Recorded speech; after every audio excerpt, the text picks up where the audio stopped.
all for coming, first of all.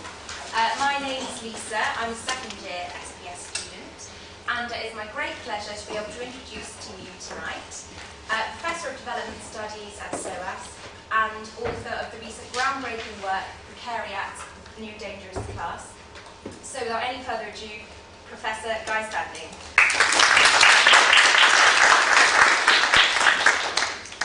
Well, thank you very much. A brief introduction is always welcome. It's when it goes on for a long time that you realise you're getting old, because then it goes through your life and career. It's very nice to be here, and what I'm going to do is to try and present the skeleton of this book. And in doing so, I'm going to try and emphasise some of the political aspects, because I know that at least some of you are political scientists. And it's an extraordinary thing that the book derives from a longer book. I have a few copies of that, and I have a few copies of the Precariat as well, if you're interested, which took me a long time to write, that earlier book. It's called Work After Globalisation. And essentially it was coming to terms with the labourism of the International Labour Organization, where I worked for many years. Now, by labourism I mean that, in fact, we have a very strange attitude. Is this jigging around? I'll move it.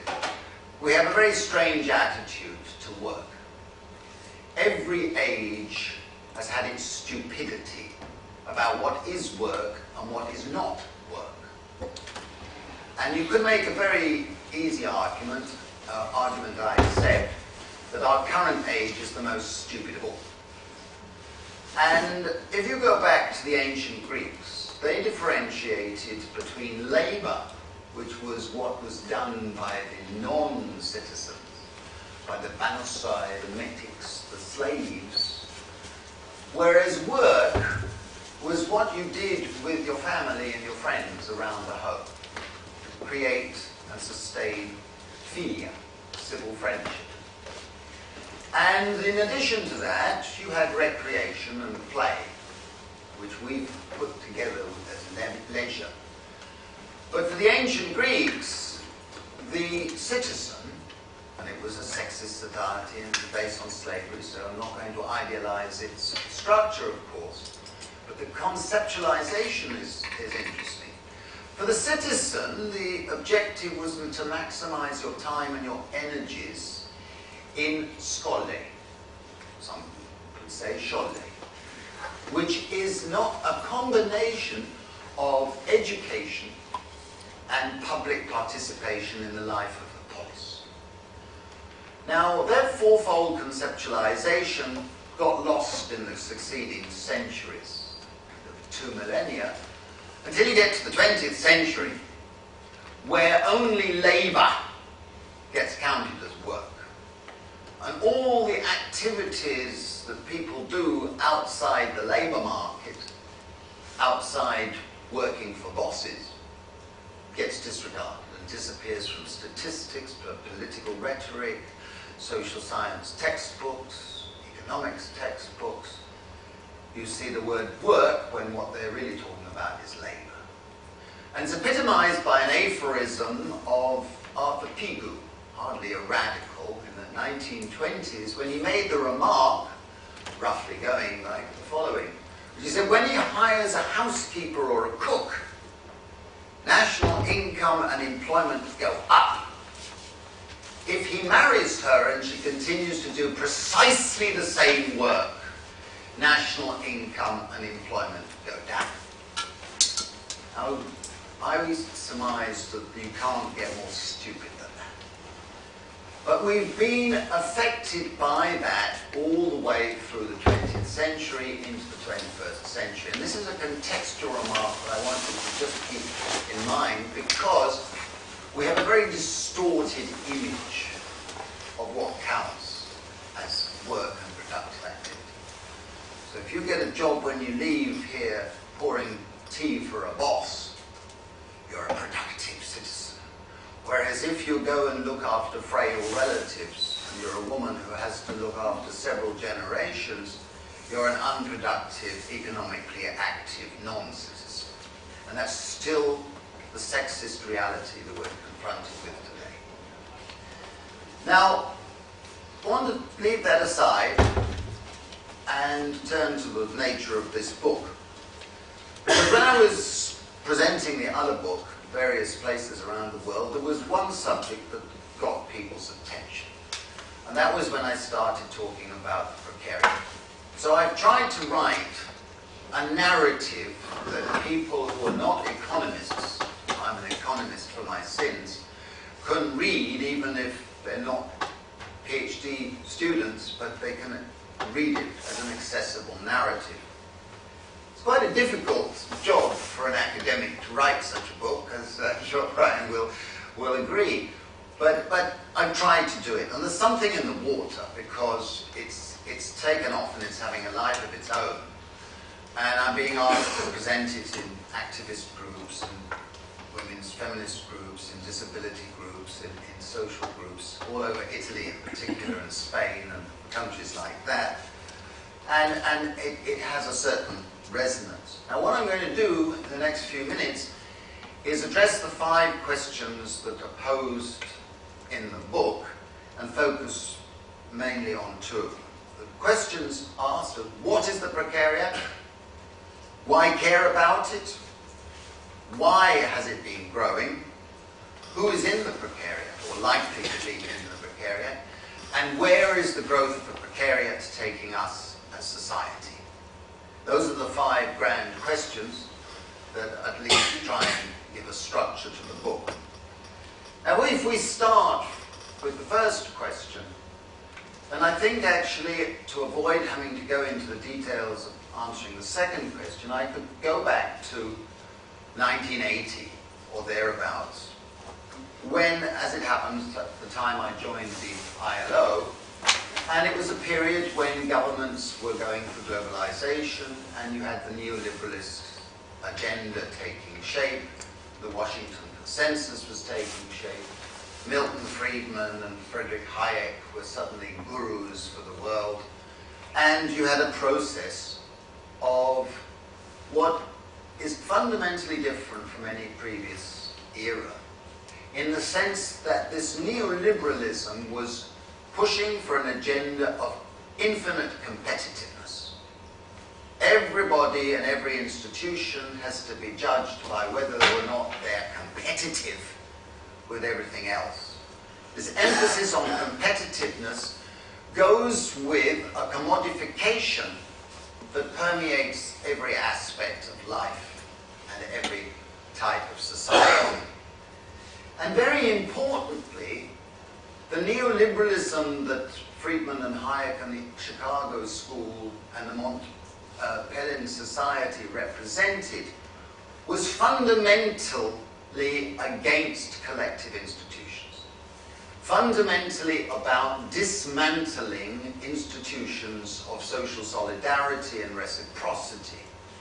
It is a complete fallacy to say that their agenda was a matter of deregulation. Anybody who says this was about developing a deregulated labour market should be encouraged to take up gardening or sewage cleaning or shipbuilding, because they don't know anything about labour economics. What happened, in fact, was a profound period of re-regulation, but fundamentally different from the labour regulations of the preceding era.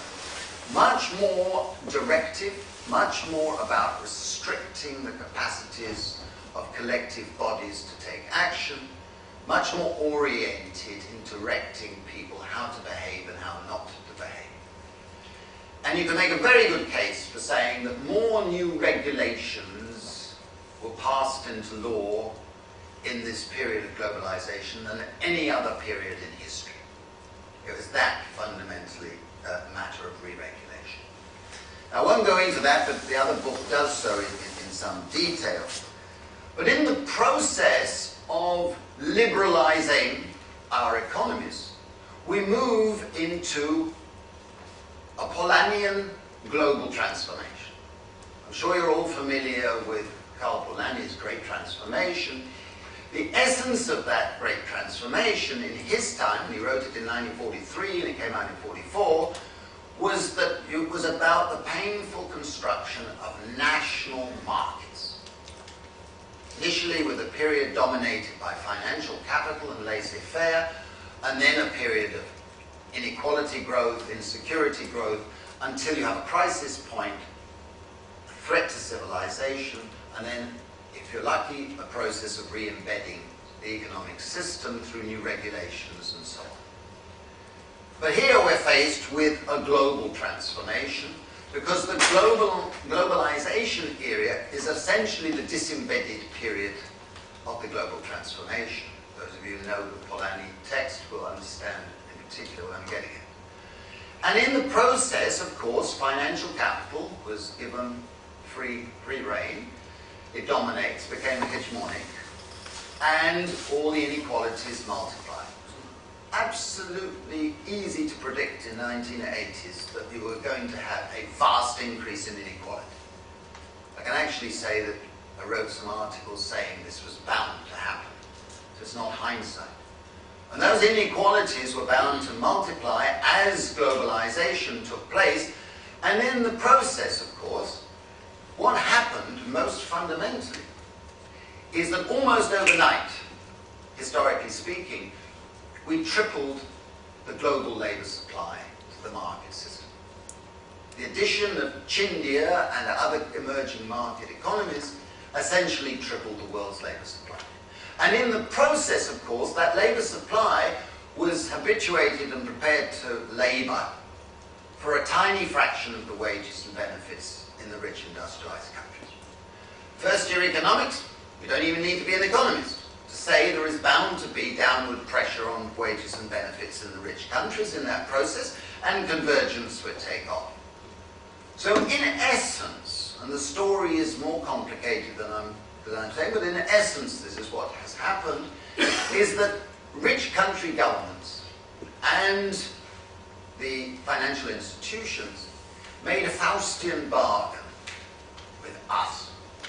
And the Faustian bargain was essentially, while we make labour markets more flexible, i.e. insecure, while wages and benefits get whittled away, enterprise benefits, state benefits, and all the bonuses and so on for an emerging precariat, we will allow an orgy of consumption to disguise what is actually happening. This orgy of consumption will be facilitated with cheap credit, particularly housing credit, cheap subsidies, and the big euphemism of the age, tax credits, topping up declining wages and the low reaches of the labour market. Of course, with every orgy of consumption, every Faustian bargain, sooner or later there was a day of reckoning, and that day of reckoning came in 2007, 2008, when you had suddenly a realization, wow, we've got debts. And as a result, you now have the austerity era, where everybody is being told they have to tighten their belts, even though a lot of people have had their belts tightened rather a lot for a long time. So you've seen a sequence of developments at the macroeconomic level, with a commodification in many respects that I'm not going to go into. And in the process of all these changes taking place, a new global class structure is emerging.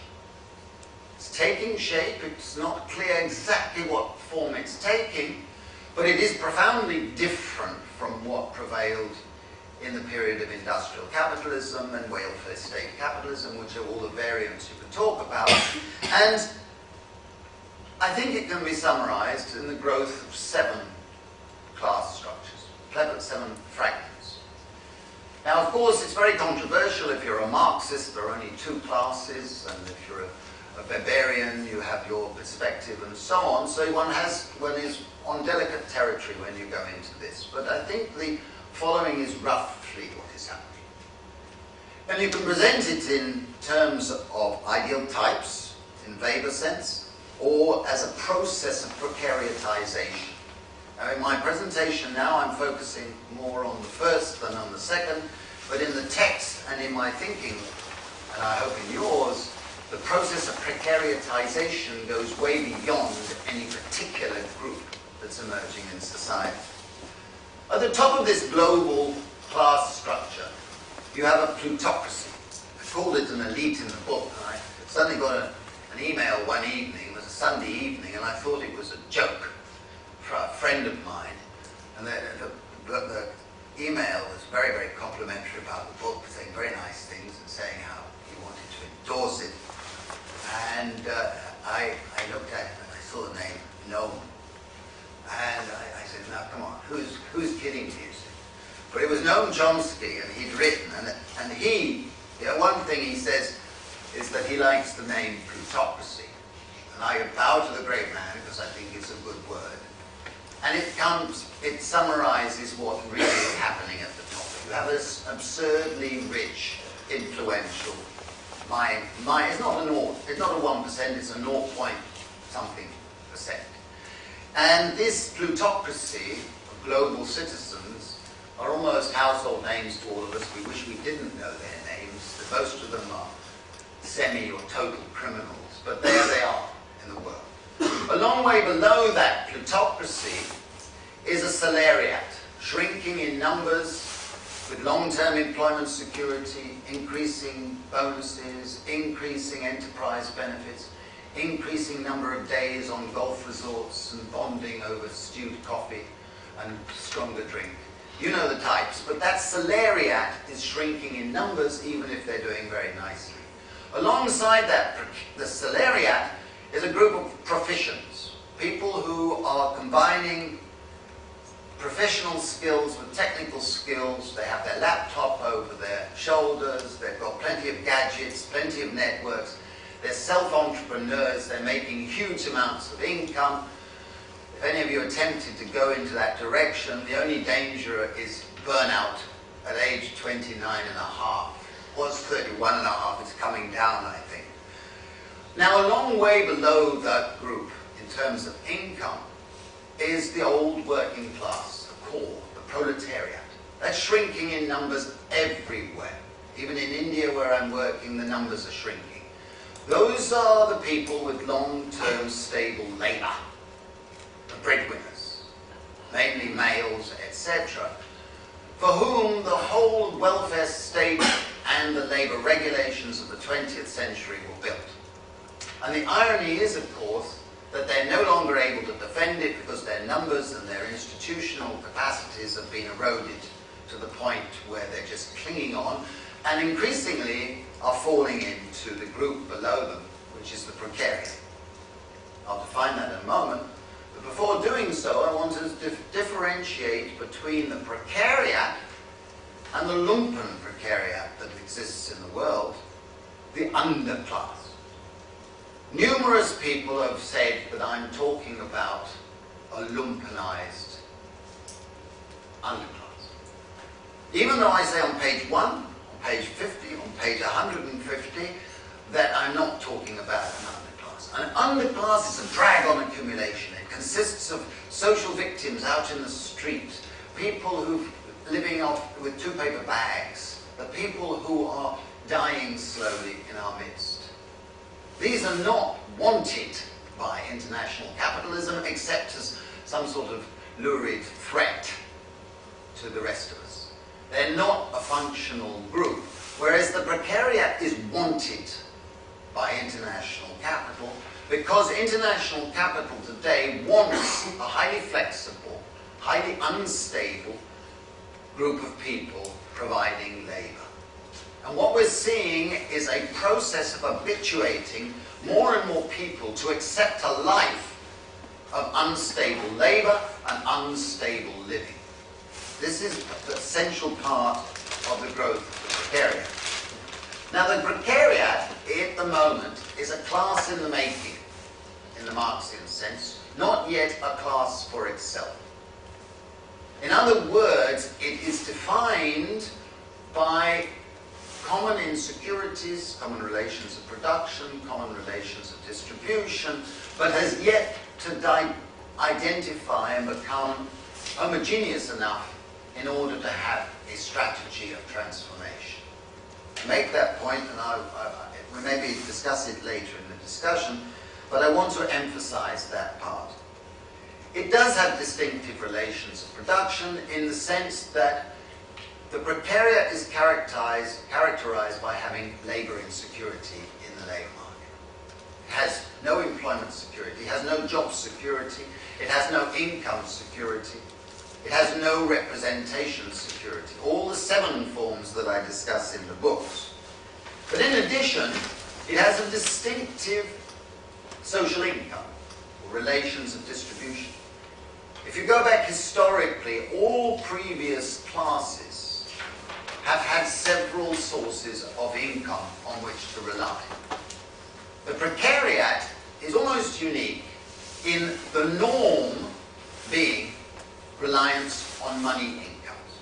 Without access to state benefits that are sure, without access to enterprise benefits, without access, most crucially, to a secure network of social support, community benefits, family benefits, that have always been necessary to support people who are doing labour.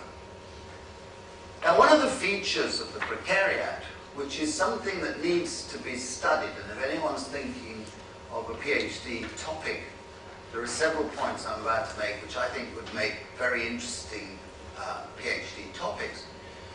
The precariat, as it's emerging, has to do a very high ratio of work to labour.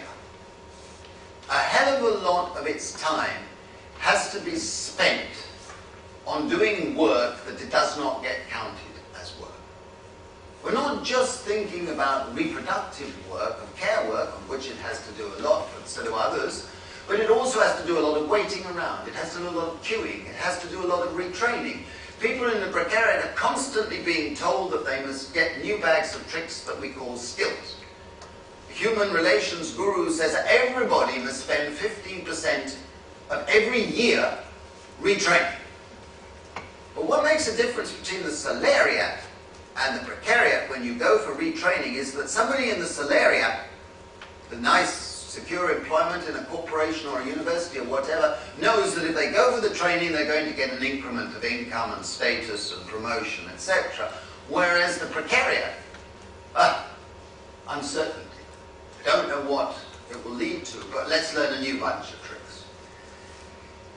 Not only does this sense of time crowding in and doing all the activities, and I document that in the books, but another feature of the precariat is that people in it tend to be denizens, not citizens.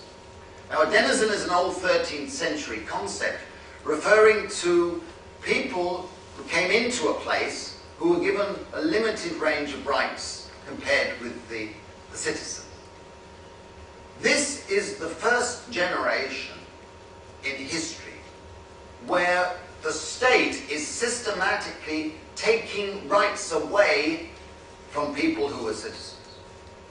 Taking civil rights away, taking political rights away, taking social rights away, taking cultural rights away, and taking economic rights away. Whittling away at all 5 types of rights.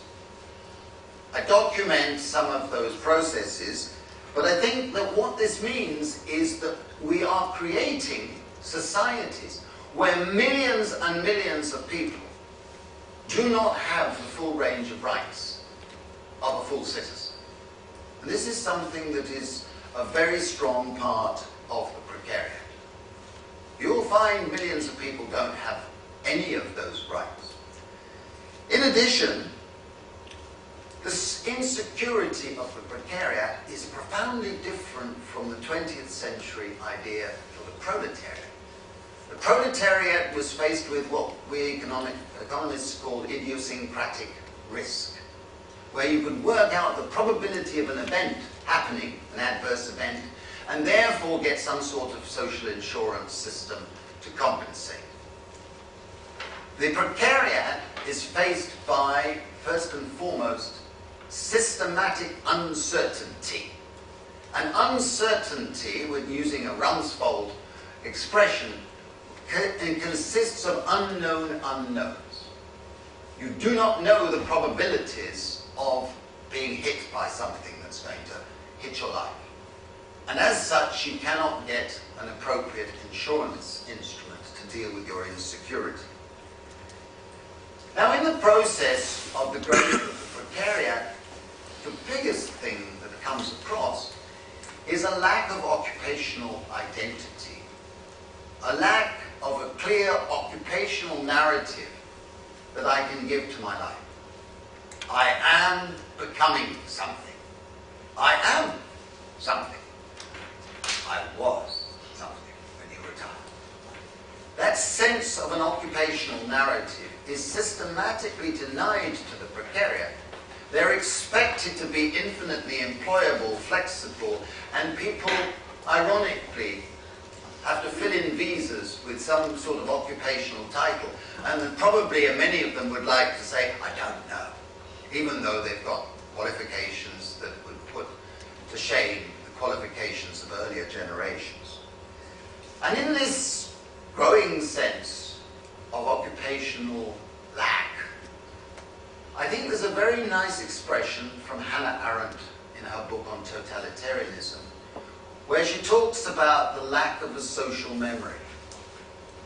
She didn't use it in the sense I feel it's appropriate to use it, but you feel you do not belong to a community which hands down the ethics, the values, the reciprocities, the standards from generation to generation. And therefore you do not have a social memory that gives you an anchor that many of us need. And at the same time, you do not have a shadow of the future in your dealing with other people. I meet you today, you meet me today, we'll never meet each other again, so we do not need to be showing reciprocity to each other. You can take opportunistic advantage of me and I can try to do the same to you, and we'll both go on. This lack of reciprocity is part of this individualized market system. Now, I could go on the definitions, but I want to end there by saying, well, what we're seeing at the moment is three varieties of the Precariat. The first variety consists of people tumbling out of working class communities, that old core, whose parents had certain working class careers, status, occupational titles, ways of living. And this new generation, they look back and they say, I can't even aspire to that. And for these people, there's a sense of relative deprivation, a sense of status dissonance, if you like, which leads to a sense of anger. That's the first group. The first group in the Precariat probably turned out in large numbers, yet again, for Berlusconi last weekend. They're turning out for the neo-fascist far right in various other places because the populist politicians are playing on their fears and their insecurities. They're atavistic, they're looking back to a forgotten past. The second group consists of migrants and denizens, the very group who are demonized in the name of the first group often, who are keeping their heads down. They're part of the dangerous class in a different sense, in that they feel they should be politically quiet and detached, not get involved in too many things in case it leads to problems that they don't know how to handle. You know the situation. And therefore this group is tending to become politically passive and being used in various ways. And the third part of the Precariat, the third variety, consists of the educated, mostly young people, who know that the education system has been commodified and they've been sold a lottery ticket.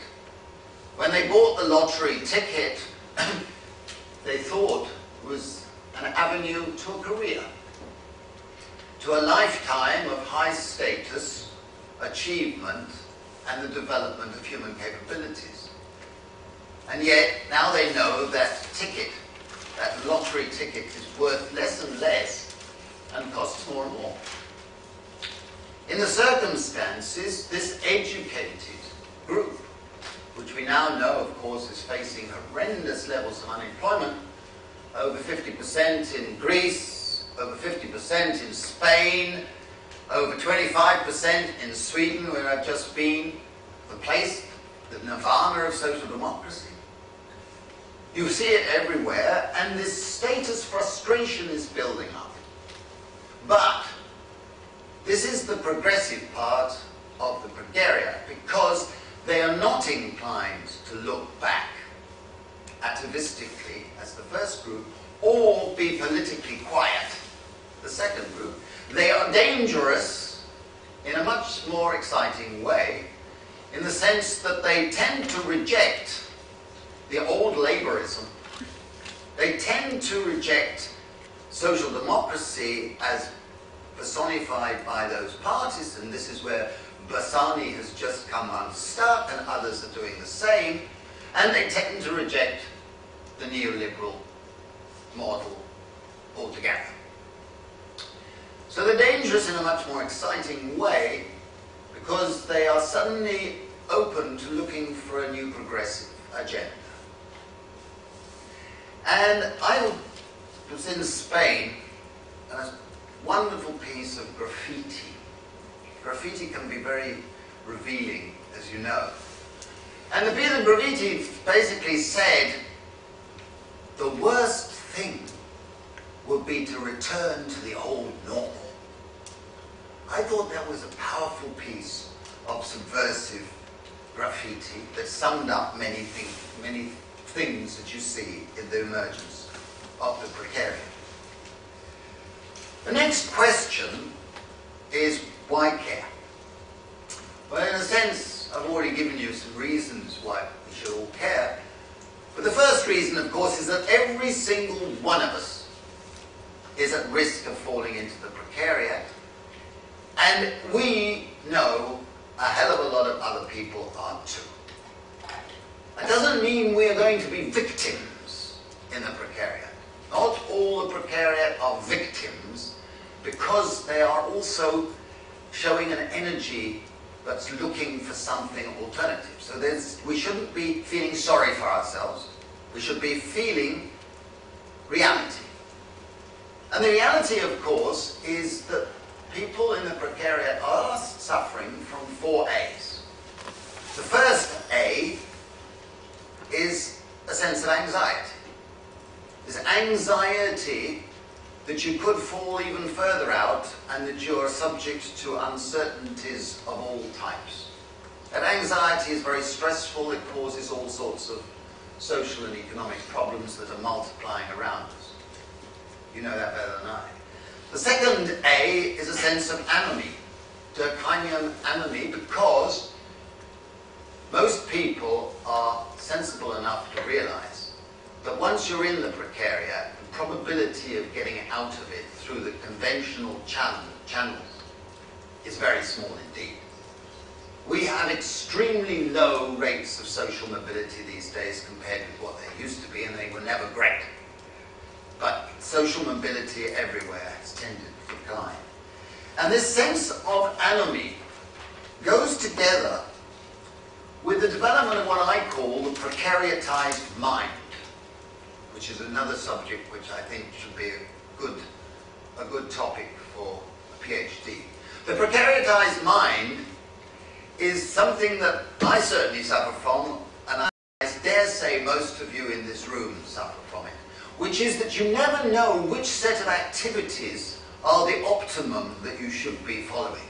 So you flit between activities, you network a bit more, you retrain, you do some night calls, you do this, that and the other, you check for the latest lot of emails coming, you Twitter a lot, you keep things open, you keep your options open. And as a consequence, of course, we don't concentrate enough and reflect enough and use our time constructively. We have a feeling that we're out of control.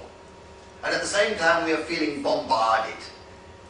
And as a result, we are losing control of our time. That's part of this sense of anomie. The third A is a sense of alienation, which arises because people in the precariat feel underemployed because they're not using their qualifications, they're not developing themselves through their work, through their activities, through their social participation, and at the same time feel overemployed because all the demands put on people's time, including demands by the state. And in that regard, I want to say just a few remarks about how the state's social functions have played a part in that. But before I do that, I just want to say what the obvious fourth A is. The anxiety, the anomie, and the alienation is breeding anger. There's a huge amount of anger among people being pushed into the precariat and are experiencing what's going on. Quite right, too. We need more of it.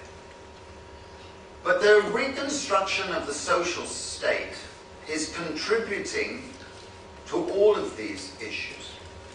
Because what you have seen is a growth of utilitarianism as politics itself has been commodified. So political parties of the centre have tended to ignore the precariat because they are trying to appeal to their perceptions of what are the middle class. The greatest happiness of the greatest number means trying to appeal to that perceived majority. So their focus groups and everything are leading them in the direction of trying to appeal to that squeezed middle, or whatever you want to call the euphemism. And in the process, there has been a reconstruction of the social state, whittling away the old social solidaristic elements of universalism and shifting to means testing most fundamentally. Now, means testing, when I was a student, we used to have one lesson on means testing, and then we'd all agree that it was so stupid it was belonging to the past and it should not be used at all. Now, of course, governments everywhere have been ploughing, they want to means test everything. But of course, with means testing, you automatically create poverty traps. Automatically, you can't avoid it. You can try and taper them with tax credits and so on, but you still find that poverty traps mean that people in the precariat face marginal tax rates, in effect, of over 80%, 90% in some cases. We're going from benefits, meager benefits, to a low-paying job, means they face a tax rate of that amount. Now, of course, if our non-doms or our salariat faced anything above 40%, those politicians would be screaming, we can't have it more than 40%. So they will flee the country. But somehow we can allow the precariat to face 80 or 90%. Oh, okay. But in addition to the poverty traps, which are ridiculous, because of the existence of poverty traps, and therefore you have moral hazards and immoral hazards, the state has increasingly gone to coercion and workfare, to discipline and force people into these low-paying jobs. And in the process of that, there are emerging number of precarity traps.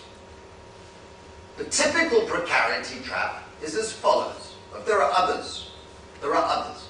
The typical precarity trap is, supposing you are a woman and you have a small child, this is just an example, and you are in a low-paying job without benefits, and you lose that job, and you apply for benefits. Well, good luck, because millions of people around the rich countries now have to spend not days, not weeks, but months trying to get entitlement to meager benefits. And then they have to use up friendships, they have to go into debt, they often lose their accommodation, and they gradually get to the point where finally they might get entitlement to their benefits. I've had so many people writing to me, giving me stories since the book's published about their particular set of experiences, including Citizens Advice Bureau people who've told me how systematic it is and how they cry in dealing with it. So once you get those benefits, then along comes a job centre plus, I don't know how many pluses you want to give them, person who is also frightened in their job because they fear they're going to lose their job any minute, who says, you have to go the other side of York to take a casual job that pays the minimum wage, or maybe the minimum wage. It may only last 3 or 4 weeks, but you've got to take it. Now I ask you, and I would ask any first-year economists, none of whom are here, would it be rational in those circumstances to take such a job? Because you could lose it just when you're starting to pay down your debt and have to go back all again and join the queue, and this time prove that you didn't also deliberately lose your job, etc. But that's the precarity trap that's facing millions of people. Now I want to switch from that set of issues briefly to talking about a couple of the themes that I think are important, but I'm only going to touch on them. First one that I want to mention is the process of educational commodification. Simply because it's getting to the crisis point in this. I think we're going to have a bubble, of educational bubble, that's going to make the subprime bubble look quite minor.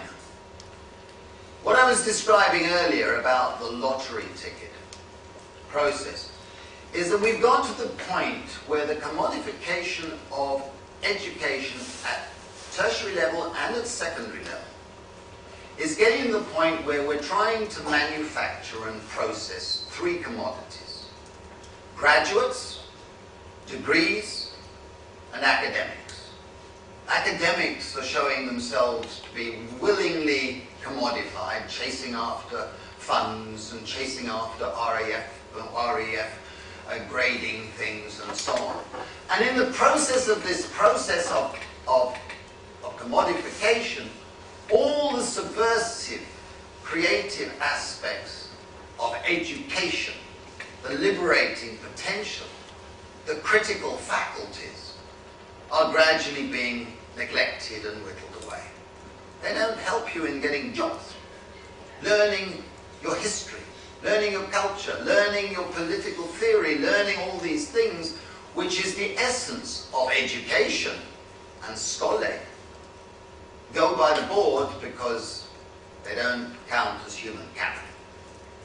This process is leading to a real existential crisis that I think will explode in the next few years. And the other aspect I want to mention in passing is that we've moved into an era of tertiary time. And we have yet to conceptualize what this means. In industrial capitalism, you could think very clearly in terms of blocks of time. Got up in the morning, went to the factory, 10 hours or 12 hours or whatever it was, went home, did something with your wife, went to bed. Blocks of time. A few years schooling if you were lucky, 30 years of labour if you were lucky, a year of retirement you dropped it. Blocks of time. So you could organise systems of thinking, statistics and so on. But with tertiary time, just with this precaritised mind phenomenon, we are actually unable to differentiate between many of the activities that we do. Many of us do more unremunerated work than remunerated work. And if you are in a so-called part-time job, you can guarantee in advance you will do more work that's unremunerated, even in the workplace or around the formal workplace, than actually get remunerated. And you're seeing phenomenons like 0 hours contracts spreading, and slivers of time in cloud working, which are completely new phenomena in the sense that people are having to spend a lot of more time in work and at the same time have to combine activities. And tertiary time is a loss of control of time. And at the same time, it is a process by which people are exploited as much outside labour as they are inside labour. And I think this is a new phenomenon, which is a very important part of the Precariat. Now I want to turn to the last question, because my time is running out. And the last question is, where is it leading us politically? I have two chapters in the book. One's called The Politics of Inferno, which is apologies to Dante, obviously, where I say, what if the current trends are allowed to continue? We will see the further development of the panopticon state, with surveillance and instruments of control, a further criminalization and demonization taking place in the lower reaches of the Precariat. You will see more social engineering, more use of workfare, trying to make people constantly more employable, deducting benefits and punishing people more and more. These are possibilities, just as the drift to neo-fascism is a possibility verging, I'm afraid, on a probability, on a high probability. When a president of France can order that all the Roma can be cleared out of the country just like that, when Berlusconi can set up vigilantes to go and beat up the migrants and the racial minorities, you're getting pretty close to a dystopia of past renown. But I don't believe that ultimately this drift to neo-fascism and the surveillance panopticon state will triumph. I am arguing that it will only triumph if we do not develop and articulate and implement a politics of paradise. And in that regard, I'd like to recall the principles, the three principles that really define the potential of a great transformation, which I think the political left has forgotten. The first principle is that every new forward march towards a more equitable, more egalitarian, and a more emancipated society is led by the interests and insecurities of the emerging mass class. It's those issues that define what the forward march has to be about. The second great principle is that every new forward march involves new forms of collective action. New forms. It won't be the same as the forms that took place when the Proletariat was in ascendancy, when labour unions emerged for labourism, which was a progressive thing at the beginning of the 20th century. Let's make no mistake about it. It won't be that. Our union friends are very hurt when I say that it will not be that, because they have no chance to it. I always say that I'm afraid that if you want to empty the room when you're addressing a Precariat group, just start talking about trades unions. There'll be a rush for the door. That's a reality. But we do need collective voice organization in the Hirschman sense and in every other sense, because associational freedom is part of the forward march. And the third great principle of a transformation is that every new forward march is about three overlapping struggles. The first struggle is a struggle for recognition. Unless you identify yourself as a group, a social group, you can't argue and advance as a group. You can't articulate a progressive agenda. So the first stage is identifying oneself as belonging to a group that is forming into a class. That took decades in the case of the Proletariat. But I think it's coming much quicker in the case of the Precariat. And I think the events of 2011, the Occupy movement, the Arab Spring, the Templorono movement in Greece, the Indignados, the M11M movement in Portugal, and a number of others, represented that stage of identity. In the last year or two, one finds a huge sprouting of energies around the Precariat. Often people calling themselves part of the Precariat. A couple of stories. I was interviewed on a television program, mainstream, important television program. The next day the producer called me up. I didn't know the producer, and he said, "I just wanted to tell you, Dr. Standing, that I feel I could join the Precariat any day."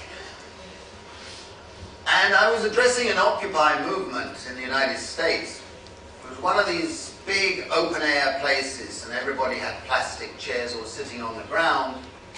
And I was halfway talking about this, and a big man, shirt open, big bear billy, you know, the type.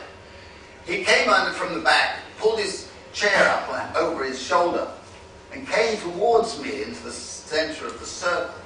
I thought it was something I'd said, you know. I was getting worried whether he was going to come and hit me with the chair. And he came into the middle of the circle, he plonked the chair down, and he sat on it, put his hands across like that, looking at me. So I thought, well, I better continue, perhaps, I'll just continue, pretend it's normal. So I went on talking, and about 10 minutes later, he suddenly stood up, put his hands across, grandiose, theatrically like this, looked around, and he said, "It's me he's talking about," and then sat down. And I just had to applaud but that is what is happening. Many people are realizing they are in or could be tomorrow morning in the Precariat. And that is very important, because only when you have a sense of identity do you get a sense of pride, and you do not feel a sense of shame. I am part of the Precariat. There are millions like me. I don't have to feel sorry for myself. I am not a failure. It's what the system is producing. And I'm like you and you're like me, and we have something in common. And at that point, you start thinking with your chin up, and you think of transformation and what we need to do. So that first struggle, I think, we are beginning to win. And although there's a lot of alarms about what happened in the Italian election, I know a lot of Precariat turned out to vote and participate. They're anti the traditional political parties. They don't like a lot of what Pepe Grillo stands for, but they do know that they're getting to the stage of articulating the need for an alternative agenda. And I think that's an important stage in the new movement forward. The second great struggle is a struggle for representation. And here, we're still back in the dark ages as far as Precariat is concerned. Think about it. The state and its privatized agencies are treating people who are in the Precariat as objects to be reformed or punished or directed or pitied or treated as supplicants who we can magnanimously give something to, drop off the table. They are treating the Precariat as either scroungers, victims, or failures of some sort or another. Only with representation will we overcome this virulent utilitarianism which is behind all that. Only with representation by the Precariat in the social agencies, in those workfare agencies, in those temporary employment agencies, in the governance of those, will we actually see due process being respected and rights being reacquired. But that is a process that you're going to see, I think, taking different shapes in the next few years. And the third and final struggle is another R, by chance, which is a struggle for redistribution. And here, I think we're also seeing considerable advances taking place in recent years. And if I can, I'll conclude. If I don't break down, but if I break down before I get there, I apologize in advance. But here, what we're seeing is a struggle for the redistribution of the key assets of society. That is not the same as the socialist project at the beginning of the 20th century, which was a struggle over the means of production and over profits. That was what defined the struggle for the proletariat. Today, the key assets in a tertiary open market society are things like basic security itself. Security is terribly maldistributed. The second is control over time.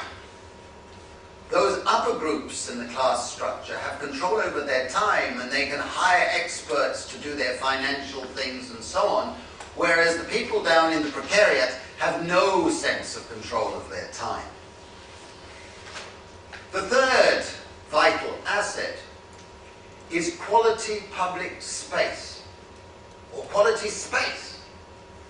Again, the people in the upper echelons of our society, our globalized society, have access to their island retreats, their mountains, their second homes, or whatever it is.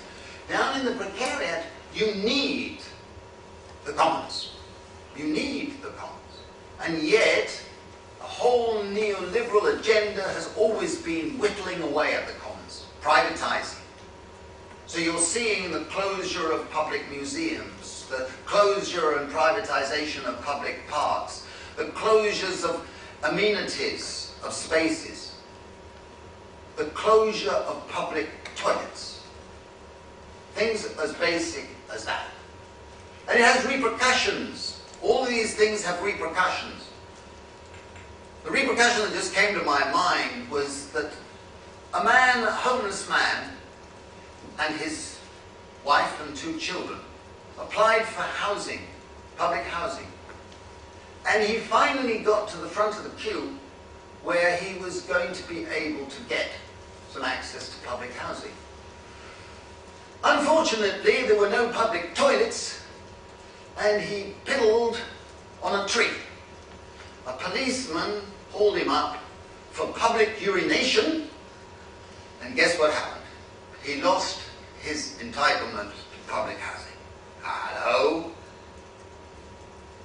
In a number of US states today, if you want to have access to state benefits, you have to, I'm sorry to go on about this, I hope I don't have a thing about it, but you have to pass a urine test. A urine test? To get access to benefits for your child? But yes, it's true.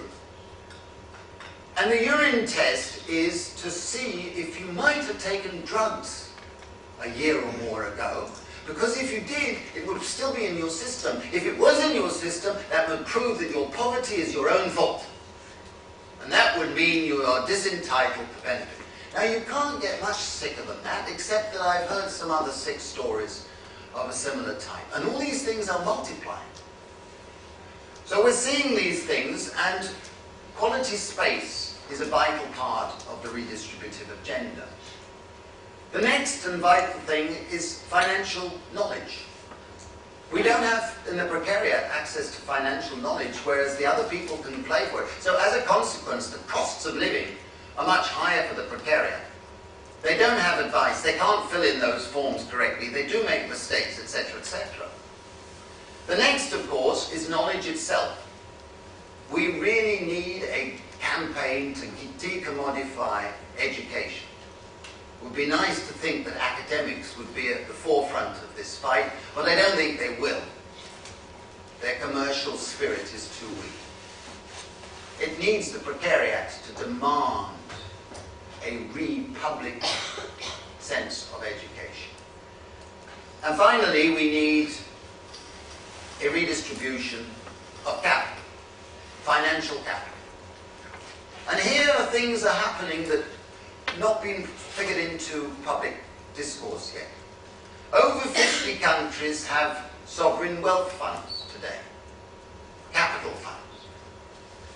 Only 3 of them are useful for redistributing financial capital. The Alaska Permanent Fund is fundamentally important, but that model has hardly been figuring in people's imagination. But unless we have redistribution of financial capital, we will not reduce the inequalities and insecurities. Because no one should be fooled to think that wages and low-paying jobs are going to be the route out of poverty in the near or distant future. It's a lie. Because wages are continuing to fall, they're falling, and there is no prospect of them being dramatically reversed. Reality. And that leads to my final point, which is that I strongly believe in the process of redistribution. We've got to phase out subsidies that go to the middle classes, we've got to reverse means testing and workfare, and we've got to do so by moving towards a basic income as a right of everybody. Everybody should have the right of basic income, which will give you a sense of control, a greater sense of security. The psychologists have shown that if you have basic income security, you'll be more altruistic, more tolerant, more inclined to participate in schole and in society. Now, I've been arguing this for many years. We had some success in Brazil, where now over 60 million people receive a monthly cash transfer that is virtually a basic income. And since Lula has introduced it, income inequality has gone down, economic growth has gone up, the unemployment rate is the lowest ever in Brazil.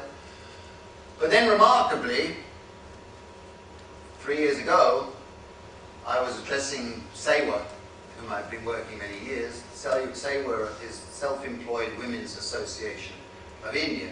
This is a union of outworkers, women, most precarious people in the world, in the slums, really downtrodden people. And I was talking about it, and they said, why don't we try it in India? So we launched a basic income pilot scheme, whereby in the last 3 years, thousands of people in villages have been receiving every month an unconditional, individual basic income. And we've been evaluating the results. And the results are child nutrition has improved, child school attendance has gone up, child school performance has improved, women's status has gone up, buying seeds of small-scale equipment has gone up, so economic production has increased, pooling by the villagers to spend on sanitation. The biggest change I've seen is the building of latrines. You know? That sort of thing. And we're seeing it in a real experiment. We've made a film, I was mentioning this to you beforehand, which I'm quite prepared to make available if you're interested. And then in December, as I was telling Brian as we were coming here, absolutely incredibly, the Prime Minister of India, Manmohan Singh, went on television to announce they're going to roll it out, cash transfer. Now, this sort of thing is something I wouldn't have imagined 5 years ago. I wouldn't have imagined it anywhere. But if it can happen in India with a sudden sea change, because when we started it, we had rocks thrown at us because they thought that the scheme was so evil. We had real problems, I mean it. And yet, within 3 years, you got to the point where thinking has changed dramatically. I don't think I see any Indians here, but they will understand what I'm meaning. It's gone from total skepticism to say, look, we're not succeeding with the others, let's try it. And I want to end on that because I think we are at a stage where what seemed impossible and unrealistic and utopian yesterday could very quickly, whatever it is, could suddenly become feasible, necessary, and essential tomorrow. And I think that makes it extraordinarily exciting politically, and is why I think, in the end, we should be optimistic that Precariat is going to lead us forward. Thank you very much.